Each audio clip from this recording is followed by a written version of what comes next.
구속 전 피의자 신문과 구속 요건에 대해서 살펴보도록 하겠습니다. 구속영장이 청구되었다. 그러면 판사는 구속 전 피의자 신문을 하여야 합니다. 필요적입니다. 할 수 있다가 아니고 임의적인 것이 아니라 필요적으로 피의자 신문을 하여야 한다. 구속 전 피의자 신문, 영장 실질 심사라고도 하죠. 신문이죠, 신문. 피의자 신문할 때와 다르죠. 신문은 사실을 확인을 하는 거예요. 이 신문은 판단이 필요합니다. 구속이 상당한지 상당하지 않은지 신문하겠다, 판단하겠다라는 거죠.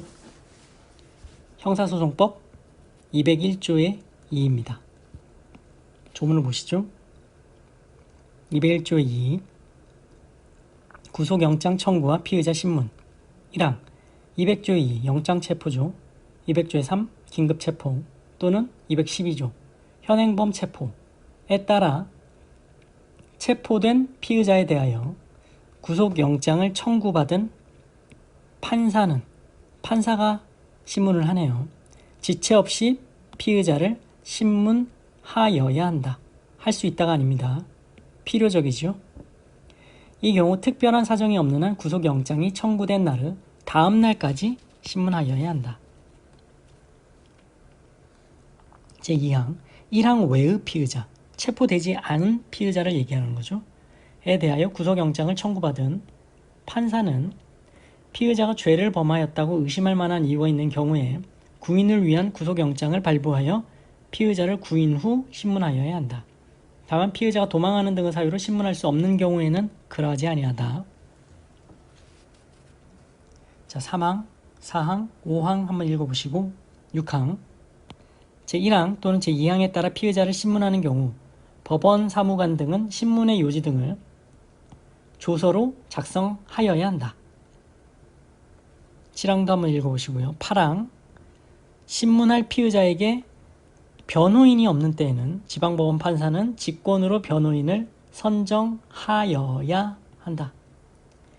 이 경우 변호인의 선정은 피의자에 대한 구속영장 청구가 기각되어 효력이 소멸한 경우를 제외하고는 제1심까지 효력이 있다.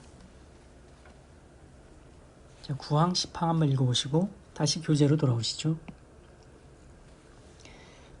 그래서 구속영장을 청구받은 법원이 아니라 판사입니다. 판사가 신문을 합니다. 이 주체가 법원이냐 판사이냐에 따라서 불복할 수 있는지 여부가 달라지기도 하고 법원이냐 재판장이냐 판사냐에 따라서 불복 수단이 또 달라질 수도 있으니 결정하는 주체가 누구인지 구별을 하셔야 됩니다. 영장 실질 심사는 법원이 아니라 판사가 합니다. 영장 전담 판사가 하는 거죠. 영장 전담 판사입니다.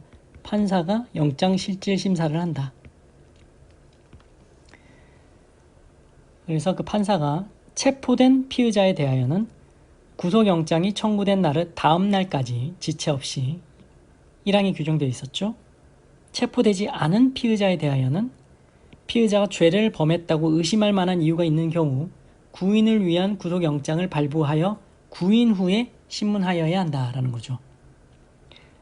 각주 보시죠.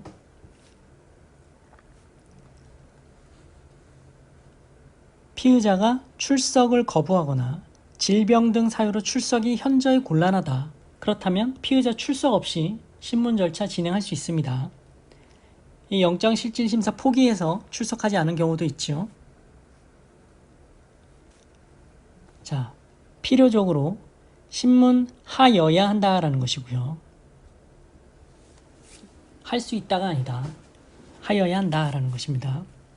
이때 신문의 요지 등을 구속 전 피의자 신문 조서로 작성하여야 한다고 6항에서 보았고요. 그러면 이 조서는 315조 3호에 당연히 증거 능력 있는 서류입니다. 구속 적부 신문 조서도 마찬가지고요. 뒤에서 보시겠지만 315조의 3호 자, 증거 능력 관련해서 315조 당연히 증거 능력이 있는 서류 3호 기타 특히 신용할 만한 정황에 의하여 작성된 문서라는 겁니다. 그래서 증거 능력이 있다. 피의자에게 변호인이 없다면 직권으로 변호인을 선정하여야 한다. 선정의 효력은 1심까지 있다라는 것이고요. 구속이 되었다. 구속이 되었으면 구속영장이 청구가 되었다. 필요적으로 신문을 하여야 하니 구속영장이 청구된 경우에는 구속 전 피의자 신문을 무조건 거쳐야 됩니다. 이때 피의자에게 변호인이 없다면 직권으로 변호인을 선정하여야 하니 결국 모든 구속 피의자에 대해 국선 변호인이 선정되는 효과가 됩니다.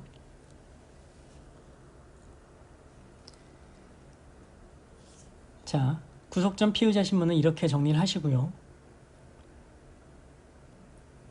구속 전 피의자 신문 영장 실질 심사를 해보니 구속이 상당하다. 구속의 상당성이 있다. 그래서 구속이 되었습니다. 201조 수사기관에서 수사 단계에서 구속하는 거고 70조 법원 단계에서 구속하는 거죠.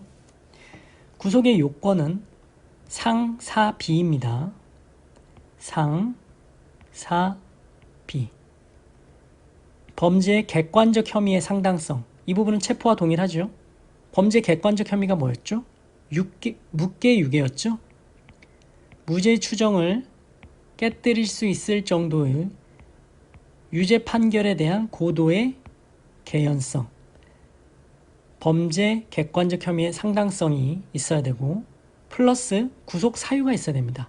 70조 1항에 규정이 되어 있는데 각주를 보시죠. 각주에 정리를 해놨습니다. 일정한 주거가 없거나 또는 도망하거나 도망의 염려 또는 증거인멸의 염려가 있는 경우를 얘기를 합니다. 비례성의 원칙도 지켜져야 됩니다. 따라서 구속의 요건은 상, 사, 비이다. 구속영장을 발부할 때 그 전에 이루어진 체포의 적법성을 판단할 수 있느냐? 판단할 수 있다. 피의자 인권 보장을 위하여 구속에 대한 사법적 통제에 체포도 포함된다고 봄이 타당합니다. 각주를 보실까요? 구속영장 청구서에 체포 여부, 형식 등을 기재하게 되어 있으며 실무상 판단하고 있다라는 거죠. 선행 절차의 위법성은 후행 절차의 적법성 판단에 영향을 미친다고 말씀을 드렸습니다. 자, 그 효과는 재구속 제한이고요. 208조. 그리고 체포의 경우에도 체포와 구속의 경우에는 접경 교통권이 보장되어야 하죠.